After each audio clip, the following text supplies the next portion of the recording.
Wreak havoc on the villagers and slay every single one of them in retaliation for the loss of our brethren, ordered the Python's supreme commander.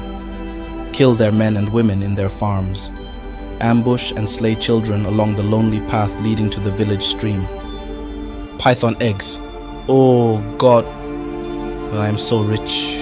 But that fateful day, Lotana knew he had walked into a trap. But it was too late to undo what is done. He turned around to discover angry, fierce-looking pythons circling around him. Where is the commander of the 3rd Battalion? Where is Lotana? Find him immediately. Give them a river of blood for every drop of blood they draw from every single one of our own. Death to the pythons. You and the rest, lock up and man every exit out of the forest. Ensure he doesn't leave, said the supreme commander of the python groups. He points to another group and orders them.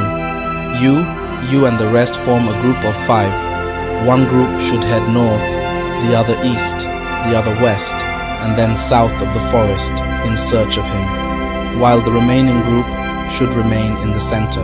In Idemili village, there lived Lotana, a fierce hunter whose greed knew no bounds. Despite the sacred tradition in Idemili that forbids people from harming the pythons, Lotana's lust for wealth led him to commit the abominable act. Idemili village have a unique bond with the pythons and saw them as sacred creatures due to an age-old pact between their forefathers and the python's ancestors. This pact ensured harmony between the two species, allowing pythons to roam freely among the villagers without fear of harm, and vice versa.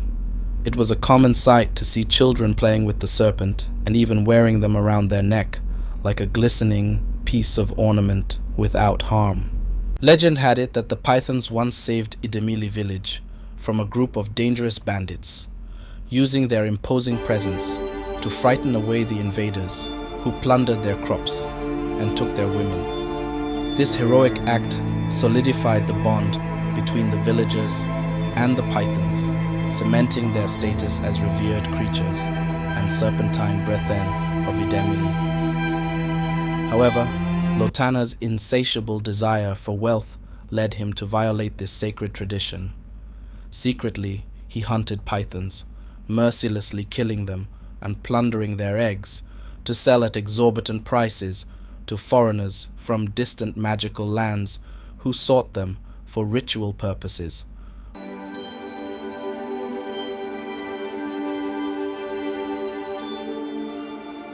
Lotana, you tread a dangerous path, warned Ngozi, his wife, one day, her voice filled with concern. The pythons are not to be tampered with. They are protectors of our land, not prey for your greed. Lotana responded dismissively. Ngozi, what do you know about the customs and traditions of our land? Look, I will not be bound by the superstitions of our ancestors who are long dead. The pythons are nothing more than beasts to be conquered. Are you not aware of the impending doom that awaited those who dared to defy the will of the gods? Ngozi warned. The gods have no will, Lotana replied arrogantly. Our traditions, as you know, it are all man-made laws, masked with spiritual undertone to scar those who car.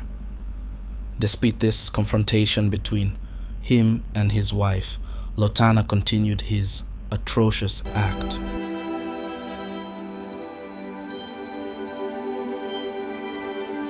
Soon, the pythons convened to discuss his treachery. The air was heavy with weight of grief that evening in the great forest, as they mourned the loss of their brethren and unborn offspring, victims of Lotana's insatiable greed. Among the assembly stood Omuna, an old bereaved python whose sorrow was etched into the lines of her weathered scales as she recounted the harrowing tale of her loss. Her voice, heavy with grief and resentment, spoke of a husband and 2 sons, their lives snuffed out by Lotana's callous hand in a single day. Beside her, Eureka, a small orphaned python, bore the scars of a similar tragedy. both parents stolen from her by the merciless hunter. But theirs were not the only voices raised in anguish. Throughout the assembly, tales of loss and despair echoed hauntingly, each member of the python family bearing witness to the devastation caused by Lotana's unchecked greed. In the depths of their collective anguish, the Pythons became consumed by a primal rage for vengeance and retribution, and with a wild fury, they plotted to kill Lotana. One of the Python drafted the plan on how to ambush and capture Lotana. "He comes every week at dusk, especially when the moon is at its peak," he said. "And during this period, next week, we shall set a trap for him in the forest and capture him. We will torture him to his death, delivering unto him and his kin the same agony and despair that he had inflicted upon us," said another python to the cheer of the other pythons. And just as predicted, the fateful day came the following week. That day, once it was dusk, Lotana, unaware of what awaited him, grabbed his local gun and his goat-skinned bag and set out for the forest.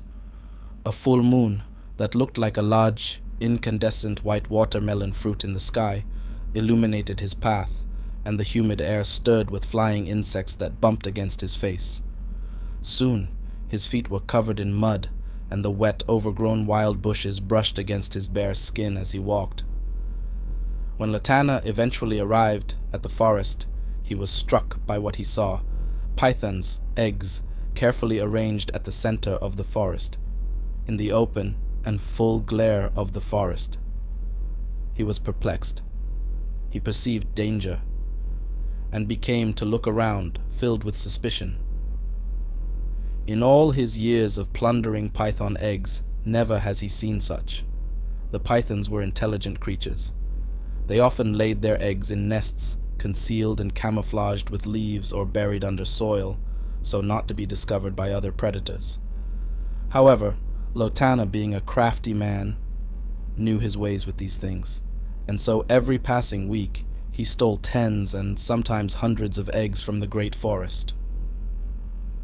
Sometimes he was confronted by a python or two in the process, but being one of the most skilled hunters in Idemili and beyond, he often slayed any python that dared to attack him effortlessly. But that fateful day, Lotana knew he had walked into a trap, but it was too late to undo what is done. He turned around to discover angry, fierce-looking pythons circling around him. He had always envisaged a day like this, a day when the pythons will lay ambush for him, and so he often came out prepared and armed to his teeth. His gun was fully loaded, and his bag was stuck full with cartridges and grenades, which he got from the foreigners who pay him to plunder python eggs. He knew he had to act fast or be doomed forever. Quickly he reached for his bag and pulled out 2 grenades. Swiftly he pulled off the pin from the weapon with his teeth and threw them at the phalanx of pythons surrounding him. The resulting explosion was deafening. Many of the pythons were blown up mercilessly. Their scale melted off their skin. When the dust settled, Lotana was nowhere to be found. The pythons re-strategized immediately.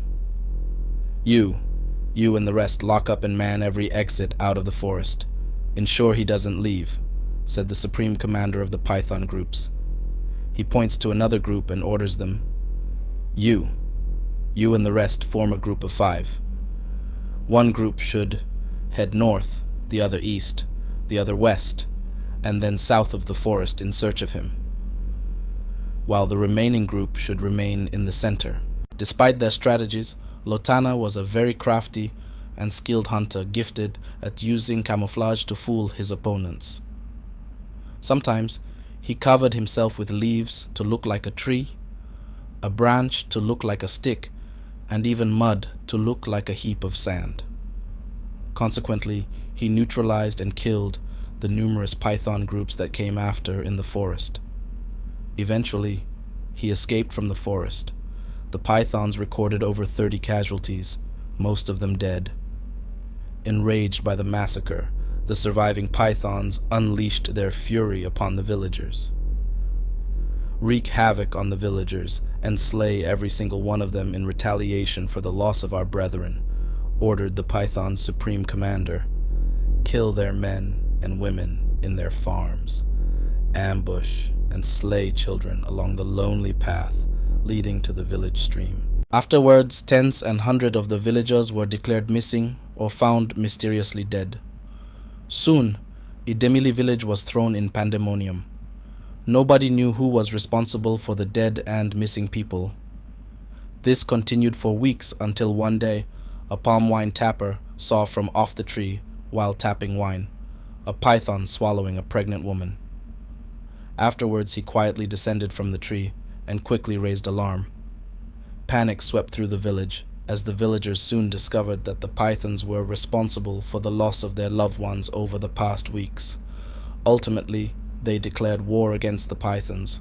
For days, running into weeks, both sides clashed in a bloody war, each side blinded by anger and vengeance.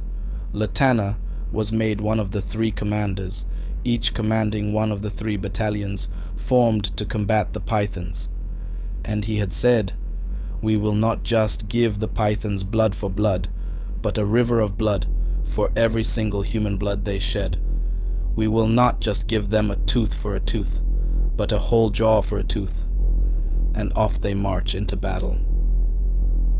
That season, famine gripped the land as many avoided their fields, fearing being attacked by pythons lurking in the bush.